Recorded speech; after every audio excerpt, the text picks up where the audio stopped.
Napoleon की अगर मैं बात करूँ, नेपोलियन के पास सब कुछ था, दौलत थी, शोहरत थी, पैसा था, पावर थी, मगर उन्होंने अपनी ज़िंदगी के आखिरी दिनों में एडमिट कर लिया। उन्होंने कहा कि मैंने अपनी ज़िंदगी के कोई 6 दिन भी खुश रहकर नहीं गुजारे। जबकि दूसरी तरफ हेलन केलर थी, और हेलन केलर जो कि डम थी, जो कि डेफ थी, जो कि ब्लाइंड थी, उन्होंने क्या खूबसूरत जुमला बोला। उन्होंने कहा कि ज़िंदगी बहुत खूबसूरत है। दरअसल अल्लाह ताला ने हमसे ज़िंदगी के आसान होने का वादा नहीं किया। अल्लाह ताला ने हमसे ज़िंदगी के आसान होने का वादा नहीं किया। अल्लाह ताला ने कहा कि मुश्किलात आएंगी, मगर हाँ मैं ताकत ज़रूर दूंगा तुम्हें उन मुश्किलात के साथ डील करने की। जो सबसे बड़ी गलती होती है, वो सबसे बड़ी गलती हम ये करते हैं कि हम शायद ये समझ लेते हैं कि life is fair. Life fair है, हमारे साथ जो भी होगा वो अच्छा होगा और अच्छा होना चाहिए, और इसी वजह से हम फिर डिप्रेशन का शिकार हो जाते हैं। मेरा दोस्त चला गया जॉब का इंटरव्यू देने। अब जब वो जॉब का इंटरव्यू देने गया तो पूरी रात वो तैयारी कर रहा था जॉब के इंटरव्यू की। मैंने उसे कॉल भी की, मैंने कहा क्या कर रहे हो? कहता मैं जॉब का इंटरव्यू कर रहा हूँ और ऐसा ज़बरदस्त इंटरव्यू दे के आऊँगा कि आपके भाई को कल ही जॉब मिल जाएगी। इंटरव्यूअर ने उससे एक क्वेश्चन किया, और वो जो अक्सर क्वेश्चन करते हैं इंटरव्यूअर्स, उसने क्वेश्चन ये किया कि व्हाट इज़ योर क्वालिटी, आपकी क्वालिटी क्या है? तो उन्होंने कहा मेरी क्वालिटी ये है कि मैं परफेक्शनिस्ट हूँ, मैं हर काम को परफेक्ट करता हूँ। उसने सोचा कि मैंने इतना ज़बरदस्त आंसर दे दिया, अब तो मुझे फटाफट जॉब मिल जाएगी।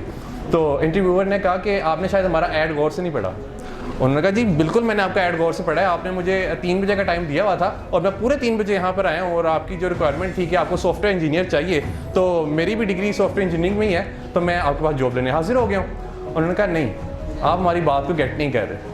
दरअसल हमने किसी मशीन को यहाँ पे इनवाइट नहीं किया, हमने एक इंसान का इंटरव्यू करना चाहा है, और हमने जॉब भी किसी इंसान को ही देनी है। उन्होंने कहा कि हमें सारी ज़िंदगी स्कूल्स, कॉलेजेस और यूनिवर्सिटीज़ में कहा जाता है कि प्रैक्टिस इंसान को परफेक्ट बनाती है, जबकि प्रैक्टिस इंसान को कभी भी परफेक्ट नहीं बनाती। ये जो फ्रेज़ है, ये फ्रेज़ ही गलत है कि प्रैक्टिस इंसान को परफेक्ट बनाती है। उस दिन मैं 92 न्यूज़ के शो में बैठा हुआ था, तो उन्होंने भी मुझसे सवाल किया कि ऑनेस्टी क्यों नहीं है लोगों में। तो मैंने उनसे कहा कि हमें सारी ज़िंदगी एक फ्रेज़ सिखाई जाती है, और वो ये है कि honesty is the best policy. ये भी फ्रेज़ गलत है, और इस फ्रेज़ में देखिए कि क्या गलती है। इसमें 3rd डिग्री यूज़ की गई, और जो हायर डिग्री यूज़ की गई वो ये है कि बेस्ट पॉलिसी, यानी there is a better policy as well. कोई ना कोई बेटर पॉलिसी भी है, और वो बेटर पॉलिसी क्या हो सकती है? डिसऑनेस्टी हो सकती है। और इसमें दूसरी गलती इस फ्रेज़ में वो ये कि हमने इसे पॉलिसी कह दिया, हालांकि ये पॉलिसी नहीं है, ये तो हमारी कैरेक्टर बिल्डिंग का एक पार्ट है। बिल्कुल इसी तरह जो प्रैक्टिस इंसान को परफेक्ट बनाती है, जो हम सुनते आ रहे हैं, प्रैक्टिस कभी भी इंसान को परफेक्ट नहीं बनाती है, इंसान को बेहतर बनाती चली जाती है। जब भी आप गुड से ग्रेट का सफ़र करते हैं, तो जब आप ग्रेट पे पहुंचते हैं तो फिर आप एक अगला ग्रेट सेट कर लेते हैं अपने माइंड में, कि आपका अगला गोल होता है, और उससे फिर आपने अचीव करना होता है। कोई भी इंसान इस दुनिया में परफेक्ट नहीं होता।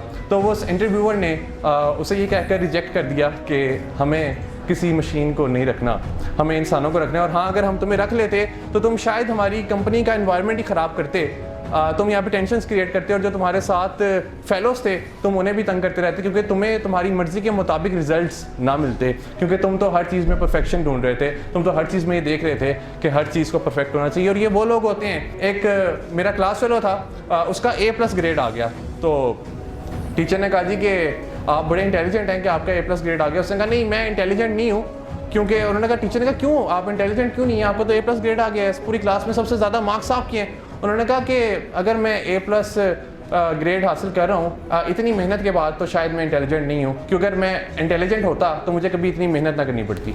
यानी वो लोग होते हैं जो कि हर चीज़ में परफेक्शनिज्म ढूंढ रहे होते हैं।